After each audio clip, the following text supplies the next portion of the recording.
Hello friends, இந்த வீடியோவில் நம்ம ஒரு கொட்டேஷனை எப்படி இன்வாய்ஸாக கன்வெர்ட் பண்ணுறதுன்னு பார்ப்போம். கொட்டேஷனுக்கு சைட் பார் போய்க்கோங்க, கொட்டேஷன் லிஸ்ட் போய்க்கோங்க, இருக்கிற கொட்டேஷனை ஓப்பன் பண்ணிக்கோங்க. உங்களுக்கு வேணும்னா மேலே சர்ச் போர்டில் சர்ச் பண்ணி அந்த கொட்டேஷன் எடுத்துக்கலாம். அந்த கொட்டேஷனோட வியூ கொடுங்க. வியூ கொடுத்தீங்கன்னா நீங்கள் கன்வெர்ட் பண்ண வந்த கொட்டேஷன் இதுதானங்க அதை கன்ஃபார்ம் பண்ணிக்கோங்க. கன்ஃபார்ம் பண்ணிட்டு கன்வெர்ட் டு இன்வாய்ஸ் கொடுங்க. இது எப்போனா உங்களுக்கு எப்போ கிளையண்ட் ஆர்டரை கன்ஃபார்ம் பண்ணி அட்வான்ஸ் பே பண்ணுறாங்களோ அப்போ இதை பண்ணுங்க. கன்வெர்ட் டு இன்வாய்ஸ் கொடுத்த உடனே கொட்டேஷன் கன்வெர்ட்டர் சக்ஸஸ்ஃபுல்லின்னு இன்வாய்ஸாக கன்வெர்ட் ஆயிடும். இங்க பாத்தீங்கன்னா கொட்டேஷன் எல்லாம் இன்வாய்ஸ்ங்கிற வேர்ட்ஸ்க்கு மாறிடும். இப்போ இந்த இன்வாய்ஸ்ல என்டர் பேமெண்ட்ங்கிற ஆப்ஷன் அடிஷனலா ஆட் ஆயிருக்கும்.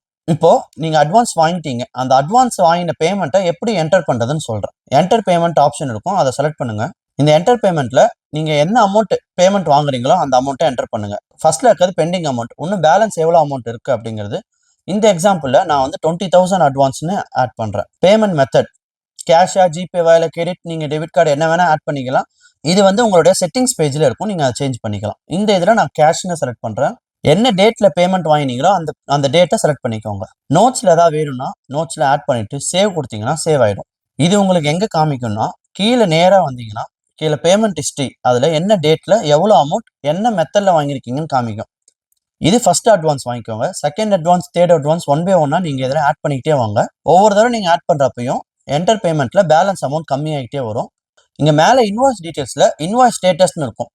அதுல காசே வாங்கல அப்படின்னா அன்பெய்டுன்னும், நீங்க பாதி அமௌண்ட் வாங்கிருக்கீங்க மீதி அமௌண்ட் வாங்கலைன்னா பார்ஷியலி பெய்டுன்னும், ஃபுல் அமௌண்ட் பே பண்ணிட்டாங்கன்னா ஃபுல்லி பெய்டுன்னு வந்திருக்கும். ஸோ இதை வச்சு நீங்க அந்த இன்வாய்ஸோட ஸ்டேட்டஸ் என்னன்னு பார்த்துக்கலாம். இது இங்க மட்டும் இல்ல, சைட் பார்ல இன்வாய்ஸ் லிஸ்ட்ல பார்த்தீங்கன்னா இந்த பேமெண்ட் லிஸ்ட்ல பார்த்தீங்கன்னா உங்களுக்கு ஸ்டேட்டஸ்னு ஒரு ஆப்ஷன் இருக்கும். இந்த ஸ்டேட்டஸ்ல யார் பெய்டு, யார் அன்பெய்டு, யார் பார்ஷியலி பெய்டு பார்க்கணும்னா நீங்க அன்பெய்டு மட்டும் செலக்ட் பண்ணீங்கன்னா உங்களுக்கு கீழே யார் யாரெல்லாம் அன்பெய்டோ அந்த அன்பெய்டோடைய லிஸ்ட் மட்டும் இங்கே காமிக்கும். இல்லை நீங்க ஃபுல்லி பெய்டு பார்க்கணும்னா ஃபுல்லி பெய்டு சர்ச் பண்ணி பார்த்துக்கலாம். இப்போ இந்த இன்வாய்ஸ்ல நம்ம என்டர் பேமெண்ட் பார்த்துட்டோம்.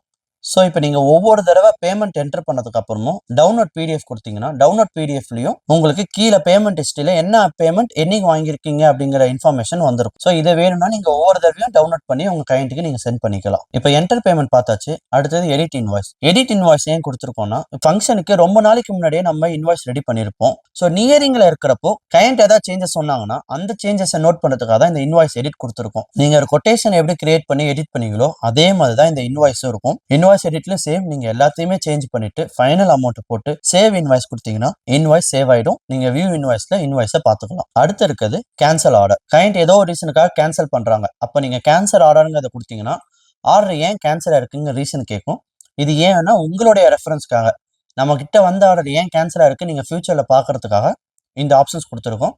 நீங்க இதுல இருக்க ஏதாவது ஒரு ஆப்ஷன் வேணா செலக்ட் பண்ணிக்கோங்க. இது எதுவுமே இல்லைன்னா அதர் ரீசன்ஸ் கொடுத்துட்டு அந்த ரீசன் என்டர் பண்ணி சேவ் பண்ணிக்கோங்க. இந்த எக்ஸாம்பிள் நான் ஈவன் கேன்சல்டுங்கிறத செலக்ட் பண்ணி கன்ஃபார்ம் கேன்சல் கொடுக்குறோம். இப்போ பார்த்தீங்கன்னா ஆர்டர் கேன்சல்டுன்னு மாறிடும். இப்போ ஒருவேளை கேன்சல் ஆன ஆர்டர் திரும்பி அவங்க வந்துட்டு இல்லை நாங்கள் திரும்பி கண்டினியூ பண்றோம்னு சொன்னாங்கன்னா நீங்க ஃப்ரெஷ்ஷாக எதுவும் கிரியேட் பண்ண வேண்டாம். இங்கே ரீஆர்டர்னு ஒரு பட்டன் கொடுத்துருக்கோம். இந்த ரீஆர்டரை செலக்ட் பண்ணீங்கன்னா அது ஆட்டோமேட்டிக்கா ரீஆர்டர் ஆயிடும். அந்த ஆர்டர் ஆக்டிவ் ஆயிடும். நீங்க எல்லாம் கண்டினியூ பண்ணிக்கலாம்.